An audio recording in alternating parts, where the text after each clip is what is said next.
নমস্কার। আজ আমরা একটা দারুণ বই নিয়ে কথা বলবো, মর্গান হাউজেলের লেখা দ্য সাইকোলজি অফ মানি। ইদানিং খুব চর্চা হচ্ছে এটা নিয়ে। হ্যাঁ, বইটা আসলেই অন্যরকম। আমরা এর কিছু মূল ভাবনা বোঝার চেষ্টা করব। বইটা আসলে বলছে কি, যে টাকা পয়সার ব্যাপারে আমাদের সিদ্ধান্তগুলো গাণিতিক মডেলের চেয়ে আমাদের মনের ভাব আচরণের উপর অনেক বেশি নির্ভর করে। ঠিক তাই। এটাই কিন্তু বইটার মূল আকর্ষণ। দেখুন, সাধারণ ফিন্যান্সের বইগুলো কি করে? হয়তো বিনিয়োগের কৌশল নিয়ে লেখে বা বাজারের পূর্বাভাস দেয়। হ্যাঁ, ওই ধরনেরই তো হয়। কিন্তু হাউজেল একদম অন্য পথে হেঁটেছেন।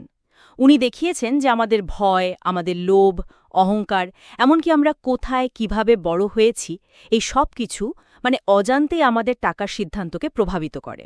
ইন্টারেস্টিং তো। বইয়ের শুরুতেই একটা আইডিয়া আছে, নো ওয়ানস ক্রেজি, বা কেউই পাগল নয়। এটার মানে কি ঠিক?